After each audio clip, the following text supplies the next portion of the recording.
Aujourd'hui, nous allons voir une notion, ou bien des notions très très importantes en physique-chimie, telles que les notions de centre d'inertie, du théorème de l'énergie cinétique et aussi les notions du champ G. Donc, voilà pourquoi vous voyez derrière moi ici la figure qui figure au tableau ici. Donc, chers apprenants, si vous êtes nouvel sur la page, n'hésitez pas à rester connecté jusqu'à la fin de cette vidéo. Et si vous avez aimé, n'oubliez pas de vous abonner et d'ajouter un pouce et de nous écrire aussi en commentaire. Donc, sans plus tarder, nous allons passer à la présentation de l'exercice. On dit pendant ton temps de repos, tu regardes tes petits frères jouer. Le jeu consiste à lancer de la main à partir d'un point A une bille B. C'est une bille B. Le B, comme vous voyez, sa notation ici, la notation de la bille B est différente de la notation d'un point. Voilà. Donc, c'est une bille B de masse M égale à 10 kg, supposée ponctuelle. La bille sera supposée ponctuelle. On dit, la bille du joueur doit parcourir le trajet ACDF. La bille du joueur doit parcourir le trajet ACDF afin qu'il soit déclaré vainqueur. Voici donc les informations qu'on nous donne. Sur le trajet AC, ces informations sont très importantes. Sur le trajet AC, est rectiligne et incliné d'un angle alpha qui est égal à 30 degrés de longueur AC qui est égal à L qui est aussi égal à 1 mètre. On dit sur le trajet AC, la bille part du point A avec une vitesse VA. V indice A, c'est-à-dire la vitesse au point A. Les frottements sont équivalents à une force unique. Notez petit f des valeurs F est égal à 0,1 Newton. Sur le trajet B et CD, le trajet CD qui est circulaire, on dit que ce trajet est circulaire des rayons R qui est égal à 0,1 m et de centre O. Sur ce trajet, la position M de la bille est repérée par l'abscisse angulaire θ tel que θ est égal à l'angle orienté par les vecteurs OC et les vecteurs OM. Les frottements sur ce trajet sont négligés. Ça, c'est une remarque très importante. Sur le trajet DF, on dit le trajet DF est une chute dans le champ des pesanteurs uniforme G. La boule tombe au sol dans un réceptacle placé au point F, comme vous le voyez sur la figure. Sur ce trajet, on négligera la résistance de l'air, c'est-à-dire les forces de frottement. Voir schéma ci-dessous. Comme donné, la hauteur H, que vous voyez très bien sur le schéma, est égale à 1 mètre et le champ des pesanteurs G nous vaut 10 mètres par seconde carré. Ce n'est rien que 10 kg par Newton, c'est la même chose. On dit pour que la bille atteigne le point F, il faut qu'elle arrive au point C avec une vitesse nulle. Ça, c'est une donnée. Pour que la bille puisse atteindre le point F, il faut qu'elle arrive au point C avec une vitesse nulle. Maintenant, consigne. On dit en tant qu'élève d'une classe de terminale D, que vous soyez, tu es très préoccupé par ce G et tu cherches à déterminer les coordonnées du point de chute F de la bille. Alors, nous allons passer aux questions. Ici, cette étude sera divisée en 3 parties, c'est-à-dire en 3 grands points. D'abord, comme l'indique le schéma, on va faire une étude sur le trajet AC. Le trajet AC, pour pouvoir mener cette étude, nous allons donc répondre à certaines questions qui nous sont posées concernant le trajet AC. Sur le trajet AC, on dit faire, d'abord, la première question, faire l'inventaire des forces sur la bille et représente-les sur un schéma clair. La question 1-2, il est demandé de déterminer la vitesse de lancer VA de la bille pour qu'elle atteigne le point C avec la vitesse V au point C qui est égale à 0 mètre seconde moins 1. La question 3, dans la première partie, il est demandé de déterminer l'accélération A de la boule. Et la question 4 de la première partie toujours, il est demandé de déduire dans la nature du mouvement de la bille. C'est-à-dire, après avoir terminé l'accélération, il faut déduire la nature du mouvement de la bille. Considérons maintenant le trajet CD, c'est-à-dire la deuxième partie de notre exercice. Dans ce trajet, voici les questions qui nous sont posées. On dit la première question, qui est la question de 1, on nous demande de déterminer l'expression de la vitesse V, indice M, c'est-à-dire la vitesse de la boule au point M, en fonction de G, R et de l'angle θ. La question 2, montrer que la réaction R du support au point M a pour expression R qui est égal à 3 fois mg fois le sinus de l'angle θ. La dernière question de cette partie, il est demandé de déduire la nature, la valeur de la vitesse V au point D, c'est-à-dire V indice D. Et enfin, la troisième partie de notre étude va porter sur le trajet DF. Quelles sont les questions qui sont posées dans cette troisième partie? Dans la première question, il est demandé d'établir les équations horaires du mouvement de la bille dans le repère d'as D vecteur dx et vecteur dy. La deuxième question, il est dit de déduire l'équation cartésienne de la trajectoire et la nature du mouvement de la bille. Et enfin, la toute dernière question de la troisième partie, il est demandé de déterminer les coordonnées du point de chute F de la bille. Donc, chers apprenants, voici donc l'exercice étant présenté, nous allons donc passer à l'explication plus claire de la figure qui est au tableau. Ici, comme nous le disions, la bille a été lancée à partir du point A. Vous voyez, la bille a été lancée à partir du point A en l'air. Maintenant, bon, c'est plutôt sur une piste qu'ils ont lancé cette bille. Ou bien autrement dit, sur un plein incliné. La droite que vous voyez ici, horizontalement ici, cette droite représente le sol, c'est-à-dire la terre.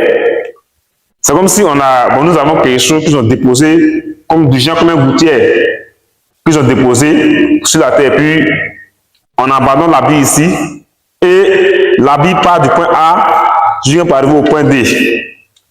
Et la direction de la bille sur le trajet AC fait un angle alpha avec l'horizontale, c'est-à-dire avec le sol. C'est cet angle que vous voyez ici. Maintenant, la bille arrivée en ce point, qu'est-ce que la bille va faire? Bon, puisque la bille va arriver ici avec une vitesse nulle, ce qui veut dire que la bille ne va pas continuer à aller en l'air, puisque la bille arrive ici net, sa vitesse s'annule. Donc, comme sa vitesse s'annule ici, elle ne va pas revenir ici. Elle va plutôt se laisser entraîner dans cette gouttière que vous voyez ici, qui est représentée ici sous forme d'arc de cercle ici, d'un quart de cercle. Donc, après encore, nous allons maintenant étudier le mouvement de la bille dans ce quart de cercle. Et après, maintenant, la bille va arriver ici avec une vitesse qui ne sera pas nulle, donc elle va se projeter dans l'espace. Donc, chers amis, sans plus tarder, on va donc traiter maintenant des questions l'une après l'autre et avec des parties bien précises. On va d'abord aborder la première partie, et non que la partie rectiligne, qui est la partie du trajet AC. Donc, soyez connectés jusqu'à la fin. Nous allons d'abord, comme il est dit dans la première question de la partie A, il a demandé de faire l'inventaire des forces qui agissent sur la bille en parcourant le trajet AC. Donc, nous allons faire l'inventaire de ces forces. Nous sommes ici, bon, sur un plan incliné. C'est-à-dire, bon, nous allons parler ici du poids de la bille d'abord. Bon, puisque la masse de la bille n'est pas nulle. Le poids de la bille. Et puis, nous allons aussi la force de frottement. Maintenant, une remarque très importante à savoir, puisque ici, la force de frottement n'est pas négligée. Le frottement d'air ne sera pas négligé sur ce trajet AC. Donc, bon, ce qui va donc engendrer ici une réaction R tout simplement, simple. Et la réaction R qui ne s'arrange que la résultante des forces de frottement et de la réaction normale au plan incliné. Donc, on va donc faire la représentation et après passer au calcul. Donc, il a dit que la bille B était assimilable à un point matériel. Donc, je peux représenter la bille par un point, tout simplement.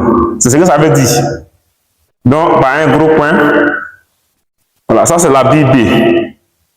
Donc, si vous voulez, comme la notation, voici la bille B qui est ici. Arrivé à ce niveau. Maintenant, la bille B qui est là, elle sera maintenant soumise à des forces extérieures, comme le poids et la réaction R. Parce que tout simplement ici, les forces de frottement ne sont pas négligées, sont présentes. Donc c'est cette réaction R qui sera la résultante des forces de frottement et de la réaction qui sera normale au plan. Donc nous allons les représenter. Voilà donc la représentation de ces différentes forces que nous avons ici. Le poids, nous savons que c'est la verticale du lieu.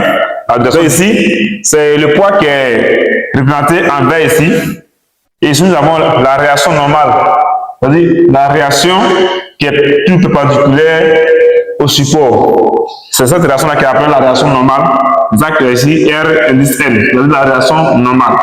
Nous avons aussi les forces de frottement.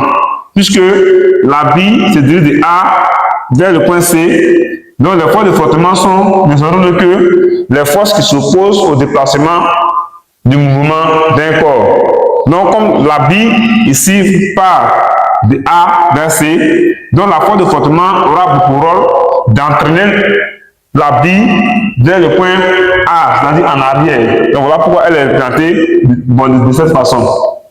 Et aussi, donc, comme je l'ai déjà dit, comme les frottements ici ne sont pas nuls, et que la réaction ici du support ici existe toujours, la réaction normale ici, donc la résultante de ces deux forces-là, c'est cette force-là qui s'appelle la réaction R.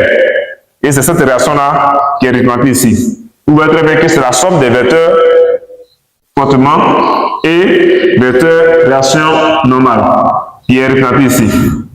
Et l'angle alpha que vous voyez ici, ce même angle-là, se retrouve ici. Et on voit que ce pointu qui est là, ça, c'est parallèle à ce repère qui est là. Bon, à l'axe de l'ordonnée. Ici, nous avons d'abord associé un repère L', c'est-à-dire, autrement dit, une base associée à la bille ici, pour pouvoir nous aider à faire les projections, ou bien à pouvoir résoudre ce problème. Donc ici, ce repère ici, pour différencier un peu du repère qui est ici, voilà pourquoi bon, nous avons mis ici, au lieu de Y, j'ai mis ici Y' et X'. Et l'origine de mon repère ici, j'ai appelé un point K. Voilà, ça c'est un point qui est indépendant. Bon, c'est un point K qui est ici comme l'origine, ou bien le centre de gravité de la bille. Donc, il sera appelé ici l'origine de notre repère associé à la bille. Tout simplement. Donc, notre angle alpha ici, c'est le même angle alpha qui se trouve ici. Vous voyez? C'est à la question numéro 2 de la première partie. Inventaire des forces. Ici, c'est tout ce que bon, nous avons dit oralement, les forces que nous avons citées là-bas, que nous allons mettre ici, dans la première partie. Avant de citer les forces, il faut d'abord préciser le système. Voilà, le système, c'est-à-dire l'objet d'étude. Ici. Système ici. Il est question de la bille.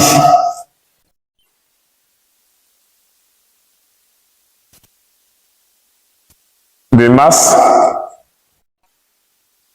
M. Après avoir donné le système, c'est dans quel référentiel que nous travaillons. Bon, de façon... Voilà. Voilà. Référentiel terrestre supposé galiléen.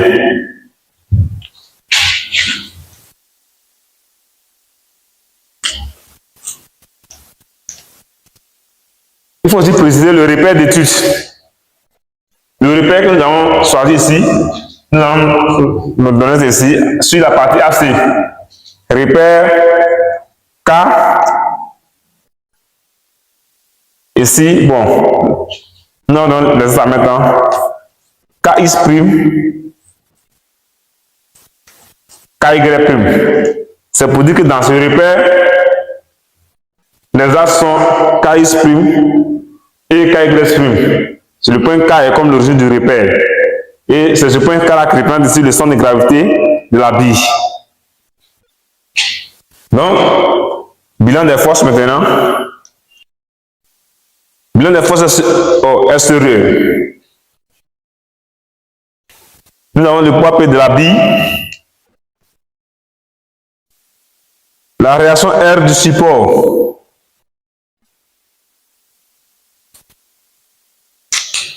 Voilà. Ici, vous avez deux possibilités. Si vous donnez la réaction R, c'est comme si ici, nous avons, comment on appelle ça, 4 forces. Vous avez l'impression que nous avons ici 4 forces, mais en réalité, c'est 2 forces. Pourquoi? Parce que la deuxième force ici n'est rien d'autre que la résultante des forces Rn et F. Vous voyez? Donc, si vous voulez faire l'inventaire des forces ici, soit vous parlez plutôt du poids, c'est-à-dire d'abord le poids, ou bien la réaction normale du support, ou bien la force de frottement. Mais si vous ne voulez pas trop écrire, donc vous pouvez écrire comme la manière que je l'ai fait là. On sait que la réaction du support R, dans cette force-là, nous avons déjà la réaction normale et la force de frottement. Donc ce n'est plus la peine de venir encore réciter encore ces deux forces là ici. Donc voici un peu l'inventaire des forces. Concernant la représentation, vous allez voir ça sur la figure. Les forces sont déjà bien représentées là-bas. Donc chers amis, on va passer à la deuxième question. Dans cette question, il est demandé de déterminer la vitesse V du point A, de la bille au point A, pour que la bille puisse atteindre le point C. Avec la vitesse au point C qui est égale à 0 mètres par seconde. La question à savoir, comment est-ce que nous allons traiter cette question? Donc, pour traiter cette question, c'est une question de vitesse. Il est dit de déterminer la vitesse d'un point, c'est-à-dire nous sommes entre deux points. Nous avons le mouvement d'un corps entre deux points, c'est-à-dire nous avons d'abord le point de départ et le point d'arrivée. Maintenant, il est question ici de déterminer la vitesse du solide au point de départ, connaissant la vitesse du solide au point d'arrivée, qui est le point C, qu'ils ont donné la vitesse V indice V au point C qui est à 0 mètres par seconde. Maintenant, puisque nous connaissons la vitesse d'arrivée qui est nulle, pour déterminer la vitesse du départ, quel théorème nous allons utiliser pour pouvoir résoudre cette question? Donc, ce n'est autre que le théorème de l'énergie cinétique. C'est ce théorème-là, du moins, qui traite ce type de questions. Donc, nos corps, nos systèmes sont déjà précisés. Ici, bon, c'est la bille. On va utiliser le théorème de l'énergie cinétique. Théorème de l'énergie cinétique. Qu'est-ce que nous dit ce théorème? Vous précisez entre A et C. Qu'est-ce que nous dit ce théorème? Ce théorème nous dit que la variation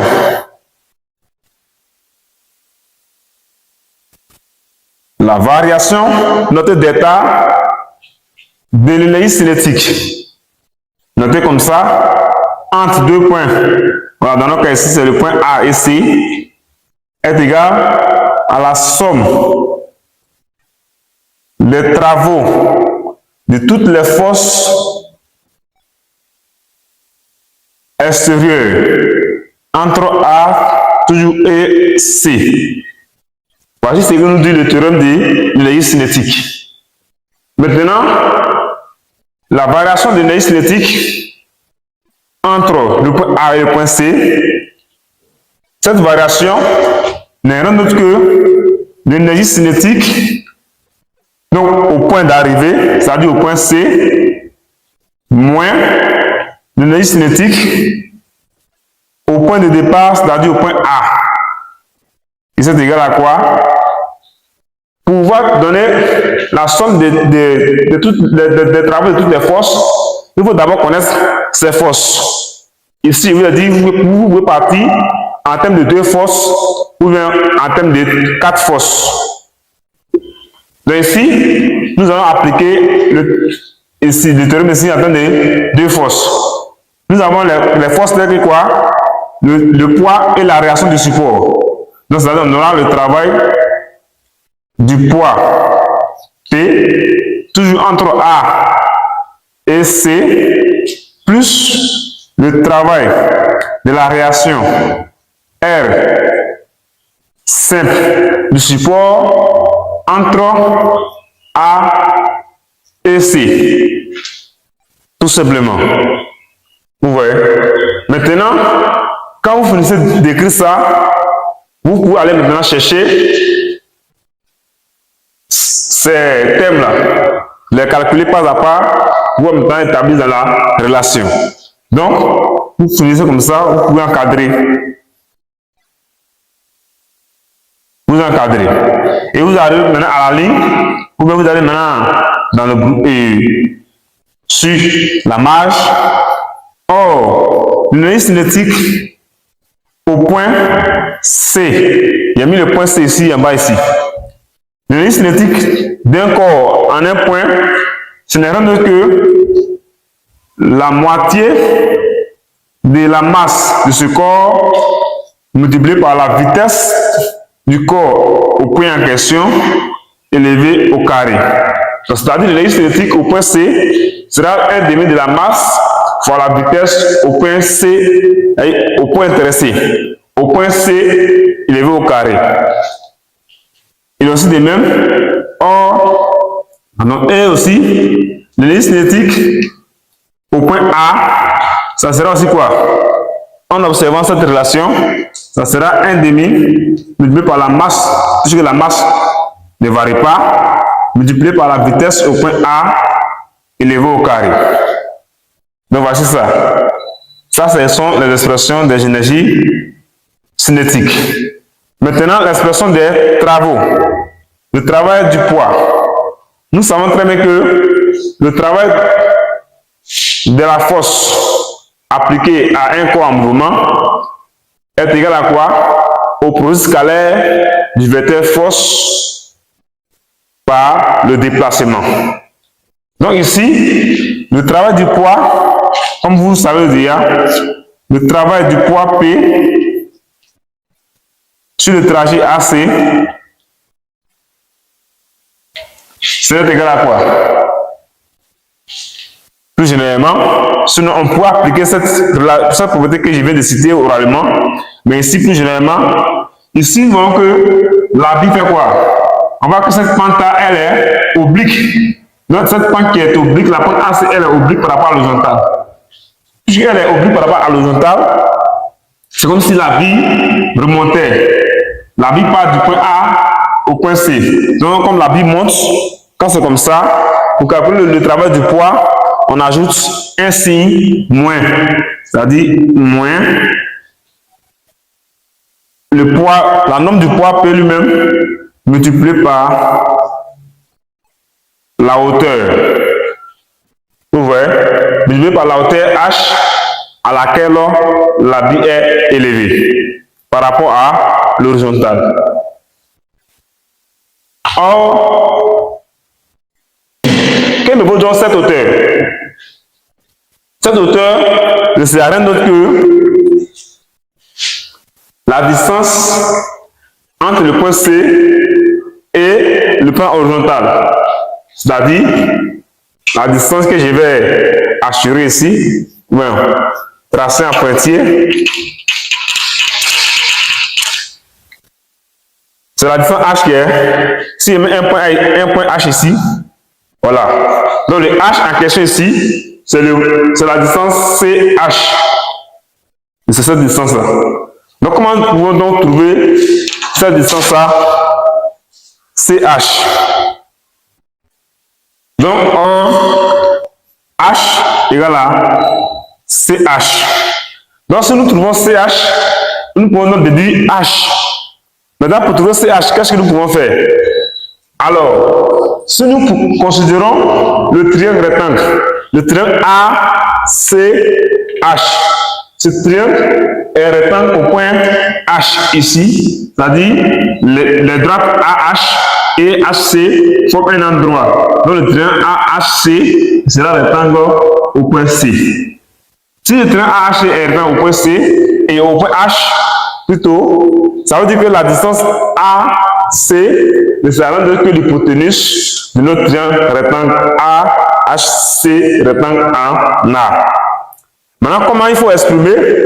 Connaissant l'angle, nous connaissons très bien l'angle alpha qui a été donné dans les données qui doit 30 degrés. Et nous connaissons aussi la distance AC qui représente l'hypoténuse de notre triangle rectangle. Donc, nous avons besoin ici d'une distance inconnue. Ce n'est que la distance HC, qui est la hauteur à laquelle la bulle est élevée. Donc, pour trouver cette distance-là, on va se servir plutôt des prérequis que nous avons des classes antérieures, et surtout de la classe de la 3e. Nous connaissons très bien les relations trigonométriques que nous pouvons faire ressortir ou même déduire de ce triangle rectangle. Autrement dit aussi la propriété de Pythagore. Voilà. Mais ici, on ne pourra pas appliquer la propriété de Pythagore. C'est parce que pourquoi?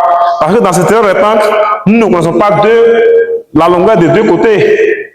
Mais on connaît plutôt la longueur d'un seul côté qui est l'hypoténuse et puis un angle. L'angle d'un sommet.